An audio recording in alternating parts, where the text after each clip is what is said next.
fortnight you'll have 700 pages of bedtime story to get through. Will you please welcome JK Rowling?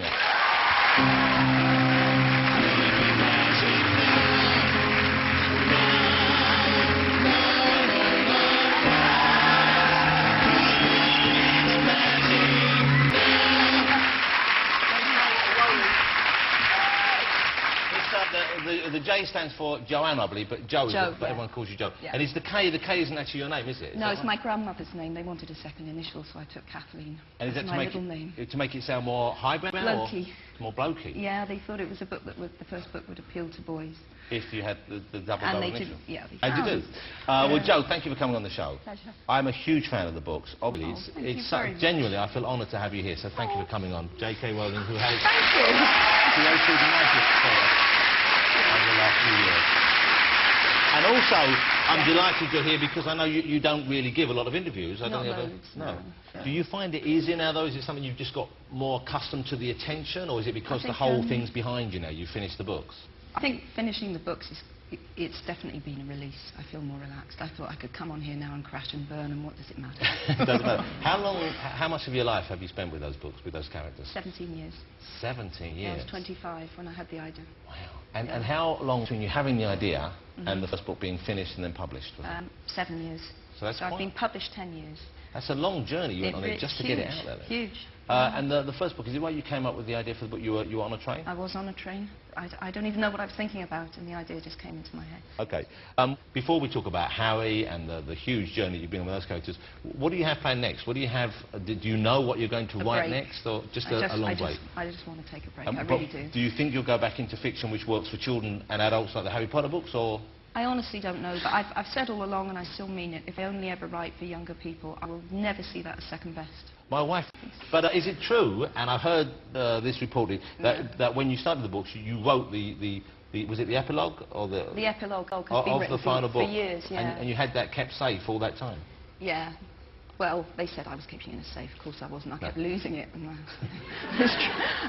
But yeah, I had the information in the epilogue. So you knew where you wanted to go with this whole sequence? Definitely, yeah. And did you never feel like changing your mind? I mean, because I know sometimes when I've spoken to authors, they get to know characters while they're writing them. They know what they want to do with them, but certain characters come to the fore more and you change your feelings. I changed it slightly. I have 2 characters I intended to keep alive die. But then that's been taken to mean that only 2 characters die in the book, and it's a bloodbath. It's a bloodbath, isn't it? Well, no, it's not a bloodbath, but it's more than 2. But you see, but there is a kind of a responsibility that comes with this, of course, because once children in particular, but adults as well, when they got hooked into characters, you don't want to see people dying, even though dramatically it might be more satisfying and it might be more true, and it helps you illustrate the evil of the bad characters. Yeah. I remember sort of saying earlier, when Cedric died, I was horrified. Well, upset. See, my husband didn't give a damn.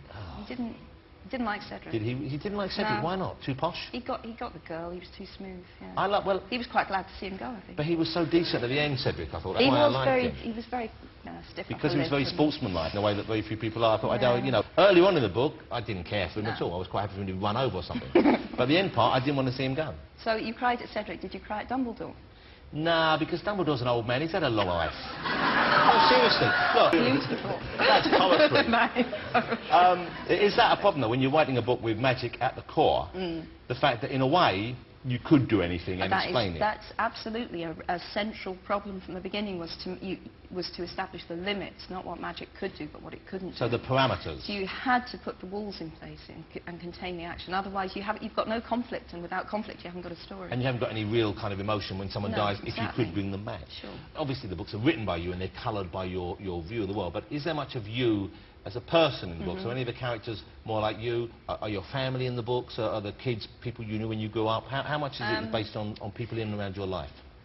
I think the 3 main characters maybe are all aspects of me. Hermione is most obviously so, because I was quite swotty, quite bookish, introverted when I was a kid, yeah. I became less so, and she becomes less so. Yeah, well, she got like people go up, of course. But she's a fabulous character. I think so. I love her. And I'm pleased that she's accepted and people like her for being like that, which is perhaps part of the message, I guess. I hope so. In a subtle way. What about Harry? So what's Harry got that comes from you? Well, he must come from me because he's totally imaginary, although various people have claimed to be the inspiration for Harry. It's absolute bollocks. So how does that happen? Someone says that's based on me. Who They you just know, crop up. It's what, really irritating. people from school and stuff? Yeah. So that's incredible vanity to say it's based on me, even Yeah. though you've said it isn't based on anyone. Yeah. But do they have a scar on their forehead and some sort of... Doesn't seem to matter. Okay. Who of the people you know in your circle of friends or your family, how many people have been allowed to read the new book? One, my husband. And is he a fan of the books? Well, he hadn't read any of them before we met, but he's got to say he is now, hasn't he?